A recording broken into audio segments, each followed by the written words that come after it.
Mapagpalang umaga po sa atin lahat at welcome po sa ating online morning devotion po. At bago tayo magsimula ay tayo po ay manalangin. Lord, kami po nagpupuri, nagpapasalamat sa araw pong ito, Panginoon. Naway kayo po ang manguna sa aming buhay. Manguna kayo sa aming devotion ngayon pong umaga, Lord God. And right now, we ask, O Lord God, for your strength and for your wisdom, O Lord God, especially in learning or knowing your words, O Lord God, by your scripture, Lord God. And may we apply this, O Lord God, sa aming buhay at magamit po namin ito sa pang-araw-araw or maging kalakasan sa aming mga buhay, O Lord God. And this we pray in the mighty name of Jesus Christ, our Lord and our Savior. Amen at amen. Muli po, magandang umaga po sa atin lahat. Ang ating scripture po ay matatagpuan po sa awit or sa Psalms chapter 72, verse 18 to 19. So, I will read it or babasahin ko po ito sa NIV version. At ito po ang nakasulat. Praise be to the Lord God, who alone does marvelous deeds. Praise to be His glorious name forever. May the whole earth be filled with His glory. So, ang ating key verse po ngayong umaga ay matatagpuan po sa verse 18. Sabi ganoon is, God alone does marvelous deeds, di ba? So sa Psalm 72 or sa awit chapter 72, okay, ends with a beautiful reminder. Si Lord lang ang gumagawa ng mga bagay na hindi kayang gawin ng mga tao. Kasi minsan, nasasanay tayo sa blessing or sa provision, protection, favor, and opportunities. Kaya nakakalimutan natin si God, ang source ng lahat. The verse says kasi that God alone does marvelous deeds. Ibig sabihin po kasi noon, kahit gaano kayo kagaling or gaano tayo kagaling, kahit gaano tayo ka-effort or todo effort, si Lord pa rin ang nagbubukas ng pinto para sa ating buhay. Siya ang nagbibigay ng strength to continue. Siya ang nagbibigay rin ng peace kahit mayroong problema tayong nararanasan. Siya ang kumikilos kahit hindi natin nakikita. So, ang verse 19 naman, it also reminds us that because who God is, He deserves all praises. Ang desire kasi na makikita ang glory ni God sa buong mundo ay nagsisimula po sa ating mga buhay or tayo mismo. When we praise kasi, when we praise Him and live for Him, we become a reflection to His glory. Tandaan po natin. So, ang message lang po ay simple lang kasi 2 verse lang po eh.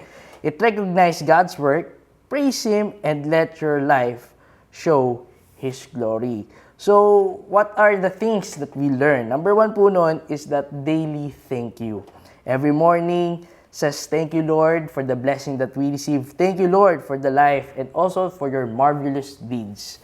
2 is the shift the credit or kapag merong success or answered prayer, sabihin mo agad si Lord to. Kasi si Lord ang pumikilos, si Lord ang nagbibigay sa atin ng lakas, especially sa trabaho. Diba, Lord, I pray, Lord God, for a job. Diba, pag natanggap mo na ng trabaho, minsan nakakalimutan natin.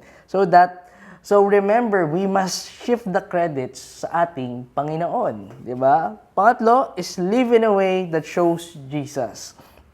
Through kindness, forgiveness, humility, and integrity. So, sa Psalms chapter 72 verse 18 to 19, it reminds us that God alone does the impossible and amazing things sa ating buhay. And because of that, He deserves our daily praises and our surrendered lives. Everything is good comes from Him, and our lives should point back to His glory. So, tanong, ito yung pinakamagandang tanong, saan mo nakikita ang marvelous work ni Lord this week? Maybe sa buhay mo or especially for this week, medyo madaming nagkakasakit. It's flu season, it's December 1, madaming mga ubo at sipon. And right now, siguro this week, kahit nagkasakit ka or nagkaubo, pinagaling ka ni Lord within the day, di ba? Or even, meron nangyari sa workplace mo na you are being promoted, or even sa school, sinagot ka ng crush mo, lalo na sa mga kabataan, or even, what is the good, marvelous deeds is that we are alive. Tandaan po natin, there are many people na hindi po nagigising, or hindi na nagigising, but right now, ang pinakamagandang nangyari sa ating buhay ay gumising ka at nanood ka ng online morning devotion, di ba? Amen. At nakapanood ka po ng video pong ito.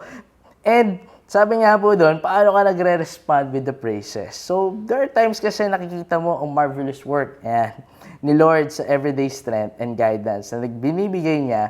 Kaya pag magre-respond tayo by thanking Him intentionally and sharing His goodness with others. So, tandaan po natin kapag merong nangyari sa ating buhay, remember that we must thank the Lord, and once we thank the Lord, i-share natin ang blessing sa ibang tao kung ano ang naranasan din natin na kabutihan galing sa Kanya. So, tayo po yung manalangin. Lord God, we thank you, Lord God, for your marvelous works sa aming mga buhay, O Lord God. Help us see your goodness every day. Teach us to praise, Lord God, in all circumstances. Fill our lives, Lord God, with your glory so other may see you in me, O Lord God. In this we pray in the mighty name of Jesus Christ, our Lord and our Savior. Amen at Amen. Muli po, magandang umaga po sa atin and God bless us all.